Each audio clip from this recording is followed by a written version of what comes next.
It all starts by introducing us to a girl named Kitoko Igualada, but we will just call her Kodo. Kodo is sitting outside on a hospital bench, and then she goes over to talk to a boy named Kuro, who is our main protagonist. She greets him, but the boy is confused since he doesn't know who she is. She then goes on to say, "How can't you remember the girl who saved your own life?" But he replies saying he can't remember ever being in danger that bad for someone to need to save his life. However, Kodo tells him that 2 years ago, at this hospital, he was walking through the corridors and some children passed by and accidentally pushed him. But before he fell down, Kodo was there to save him and grabbed him before he fell. Kuro and his girlfriend Saki thanked her that day, and he promised that he will always remember her. And at that moment, it was love at first sight for Kodo. Kodo was so intrigued at the sight of Kuro, and she even refers to him as a goat-like figure with 2 demon horns, but to everyone else he looks like a normal boy. We now go back to the present, and Kuro tells her he now remembers her, and then apologizes and tells her he's not good at remembering girls' faces,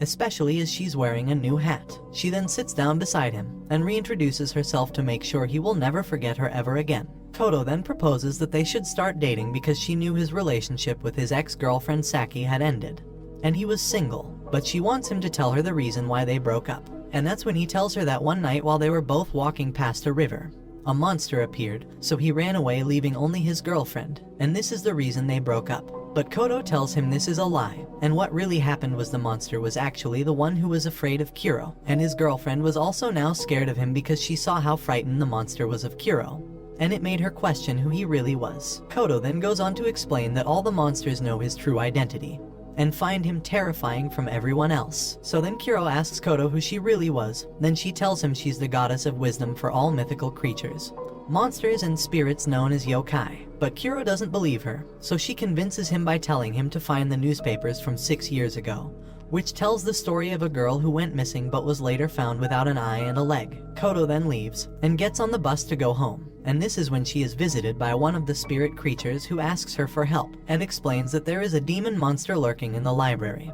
But she tells him that she will take care of it tomorrow because she's following Kuro. The next day we see that Kuro found the newspaper about Kodo and learns about what happened. Kodo asks him if his investigation is enough proof for him to believe her, but he says that this still doesn't prove she's a goddess of wisdom. And just at that moment, a human transforms into a fox right in front of him and tells Kodo that the library has been broken into by the monster and asks her for help. The fox takes one look at Kuro and is frightened out of his mind just by simply looking at him. After seeing the fox transform, he tells her that he now believes her story, and then they both head over to the library. When they arrive at the library, she tries talking with the monster, but it ignores her command and tries to attack her. Since Kuro can't control it either, they then try to escape.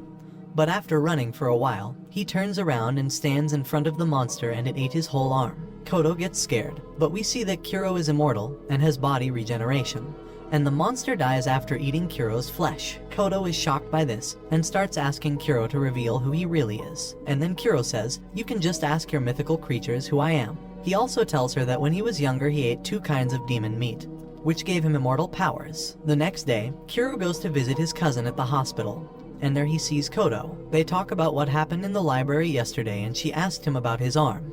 He tells her that he's fine, and says when he was younger one of the meats he ate was from a mermaid, and that's why he has full body regeneration. But Kodo says that by eating mermaid meat you also inherit eternal youth. However, he doesn't look like a boy anymore, and he says that it could be because of the other meat he ate that is affecting the eternal youth power. She asks him what the other meat was, but he doesn't give her an answer. Right after, Kodo then invites Kuro to come and visit one of the mythical creatures, which is a giant serpent, because she heard that it has some questions that only she could help him with.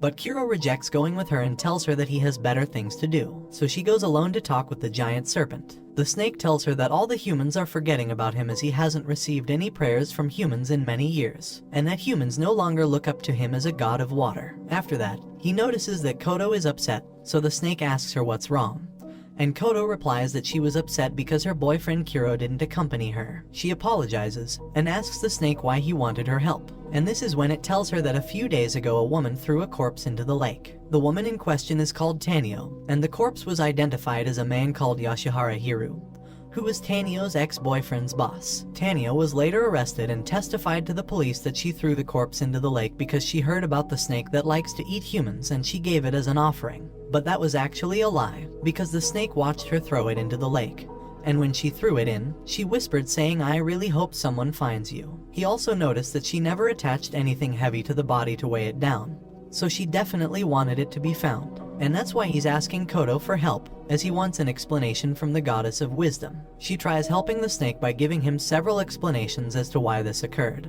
But each reason she gives the snake leads to an empty plot. So she gives him one more reason as to why she did this, and she explains to the snake that it all started with her ex-boyfriend Machai, who died in the arms of another woman, and this woman was his co-worker. After Machai died, it was told that while he was working for Hiru, he played around with some numbers and embezzled a large sum of money to his account. He knew the boss would find out and he had nowhere to hide the money, and him and his co-worker were the only two people who knew about it, so they both agreed to die together in the bathtub. At the time this happened, Tanyo was carrying his baby, and she thought she was carrying the baby of the man who just betrayed her. Later on she ended up having a miscarriage, so she dumped the unborn baby in the river out of spite. Tanyo moved on with her life, and got out of the city, and now lives alone in the suburbs. Years go by, and Hiru visits her house and confesses to her that he was actually the one who embezzled the money, and that Machai and his co-worker were the only two people who knew about it and threatened to make it public, so he killed them both. After hearing his confession, she got her revenge on the boss, and then dumped his body in the river, hoping that the police would search the entire river, in the hopes that they would find her unborn baby she had with Machai. That's why she whispered saying she really hopes someone finds it. After explaining to the snake what happened, she sees Kuro, who is hiding this whole time, and listening in on the conversation. Kodo then leaves with Kuro, and Kodo tells Kuro that everything she just told the snake was a lie, because she sent one of her spirits to check on Tanyo at the time she was being detained. And the spirit heard her say the truth, and the real reason she did it was to see the snake eat the corpse. 2 years later, we see that Kuro's ex-girlfriend Saki is now a police officer. Saki and her partner discuss a recent case about a guy who crashed into the river while he was driving. Right after the incident, the guy told Saki he was distracted by a beautiful ghost.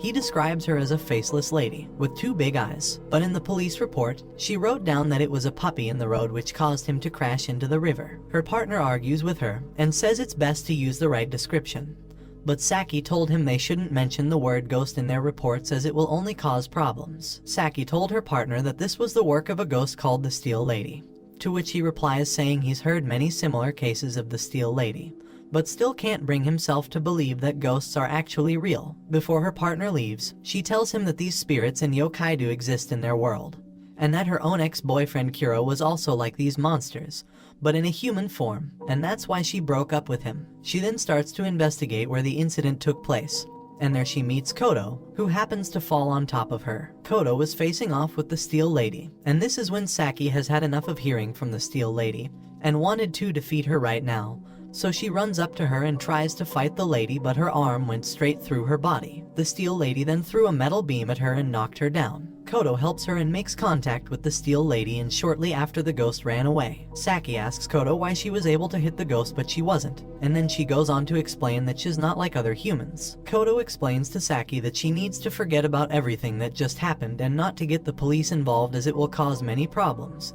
Then Saki pulls out her badge and tells her she is an officer, then offers to bring her back to the station for further questions and offers to treat her wounds she got from the fight. But after seeing her badge, she read the name and realized who it was, and was shocked that she just met Kuro's ex-girlfriend. She begins to express that if she knew who she was from the start, she wouldn't have saved her from the Steel Lady. Then Saki gets angry with her for being rude. They head over to Saki's apartment and Kodo tells her that her and Kuro are now dating and are happily in love. She shows Saki photos of them together, but after seeing the photos, she tells her that they shouldn't be together as he looks miserable and unhappy in all the photos. Kodo disagrees, but Saki says she would know since she was the one who dated him for over 4 years. Saki asks Kodo why Kuro wasn't there when she was facing off with the Steel Lady, and Kodo replies saying he disappeared around a week ago, and the last thing he did was text her saying to not go looking for him. Kodo leaves, and uses a spirit in the form of a giant skeleton for transportation. Saki then starts to investigate more about the Steel Lady and who she was before she died. She found out the girl's real name is actually Karin Nanase. She was 18 at the time and wasn't doing too well in life, until one day, she got an important role as a leading actress and became a famous idol and was worshipped by many people that followed her. She continues searching and finds a website that talks about the idol. It is a fan wiki page, and there it tells her everything she needs to know about Nanase. She clicks on the wiki, and it explains the death of her father, Apparently her father died from an accident by falling down the stairs. But then there were rumors that Nanase was the one who killed her father, since he hated her for becoming famous and embarrassing his family. Because of this rumor, Nanase had to temporarily withdraw from acting. A few days later, Nanase died of steel beams falling on top of her at a construction site. Kodo is also now searching for a way to defeat the Steel Lady, because all of her spirits and little creatures are too afraid of her, and since she's their goddess, she feels like she has to be the one to stop her. Later, Kodo visits a restaurant and is greeted by a spirit that tells her the Steel Lady had appeared. She arrives at the location and saw her fighting someone, and it was Kuro. Saki also arrives and the two of them are watching Kuro fight the Steel Lady. Kuro is losing the fight and takes a huge hit from the metal beam which kills Kuro. But he revives himself and came back to life and suddenly was able to predict all her attacks. Saki doesn't understand how he was able to do this, so Kodo explains that the other meat he ate when he was younger was from the beast called Kyuden. Normally no one else survives after eating this meat, and his grandmother was the one who fed him both the mermaid meat. And after that his final test was to eat the meat of the Kyuden beast. After eating the Kyuden, he gained the ability to see into the future. However, he can only use this power when he dies, so when the Steel Lady kills him, he uses this power to see into the future. And when he comes back to life, he can predict all her moves. We return back to the fight and Kuro breaks her neck, but apparently this didn't hurt her because she fixes herself and then runs away. Then Kuro sees them both watching him, and they all decide to meet in Saki's apartment. They all talk about what they can do to defeat the Steel Lady. And that's when Kodo explains that she is a different type of ghost from the rest of the yokai spirits because she was created by the imaginations of humans who idolized her. These people gave it a name and an appearance, so it ended up becoming real. Saki asks Kodo how so many people were able to think of the same image in order to bring her to life, and she tells her it was because of the wiki page her fans created. So to stop her, they have to rewrite the story of the Steel Lady and make it interesting enough so everyone stops believing the Steel Lady is a real ghost. And if they can do this, all the believers of the Steel Lady will change their minds and she will cease to exist. To proceed with this plan, Kodo needs more information and asks Saki for her investigation files. The files have all the necessary information about Karin Nanase. They go to the place of the incident, and with the help of a ghost they verify that she was indeed crushed by the metal beams. However, she never actually moved out of the way, almost like she wanted to be crushed. They talk to the ghost, and they all agree that they should come up with a fake narrative to replace the old one, and finally get rid of the Steel Lady. To confirm the story will be a success, they can use Kuro's power to see into alternate futures, and he can see the future of where the Lady Nanase will no longer exist. That night, we also see that Saki's partner was a victim of the Steel Lady. With the news of this spreading, Kodo's chances of defeating the Steel Lady decrease, so she starts thinking fast to come up with a story to defeat the Steel Lady once and for all. After a few hours, she has 4 solutions to be able to get rid of the Steel Lady. But this leaves her very tired and she wants to sleep, so Saki and Kuro head out to get some food. She asks Kuro why he's dating Kodo since she's not his type, and she also tells him that she knows the truth, that he is in love with his cousin Rika, who has been in the hospital for over 3 years.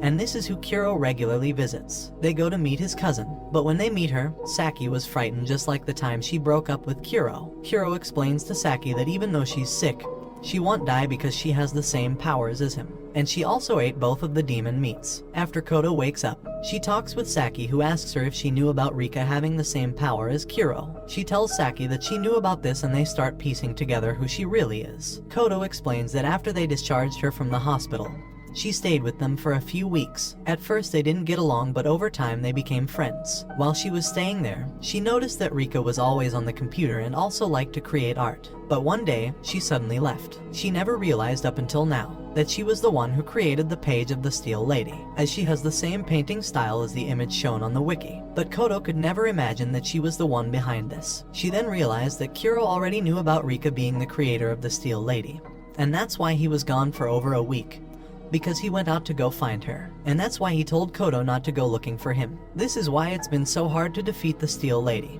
because Rika has been using her power to see the future, and she always finds the one where people believe in the Steel Lady the most. But each time she uses the power, she dies and comes back to life, making her body frail, as she's done this hundreds of times to keep the ghost alive. A yokai spirit visits Kodo and told her she found the Steel Lady, and Kodo says this will be the final night to defeat her. They will need Kuro to fight the Steel Lady, while Saki and Kodo write fake stories on the wiki page to try and convince the masses to stop believing in her, so she gets weaker and finally disappears. Rika is seen using her power, where she chooses a future where the Steel Lady will still exist, and Kuro is trying to do the opposite. Kodo tries to convince people on the site that the ghost isn't real, and that it's an actual person dressing up as the Steel Lady in order to get away with committing crime, because they know the police investigations will never lead toward the real culprit. However, she fails to convince the people on her theories, and they always contradict her arguments. She tries telling them many other reasons as to why she doesn't exist but fails. So this leads to her fourth and final story, where she tells the wiki that Karin Nanase is actually still alive,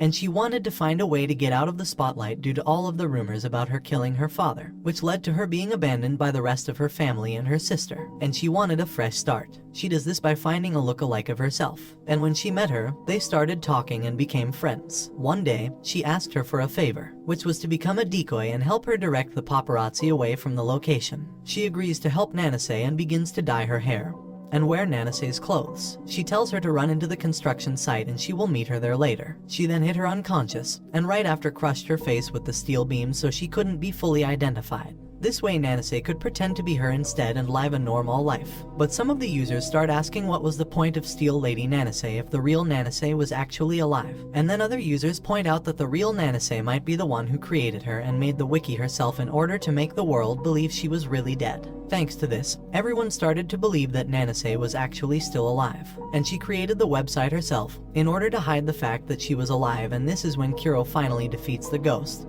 and she disappears from existence. Their final step is to find Kuro's cousin and defeat her, but I guess that will happen in Season 2 of Inspector. Thanks for watching.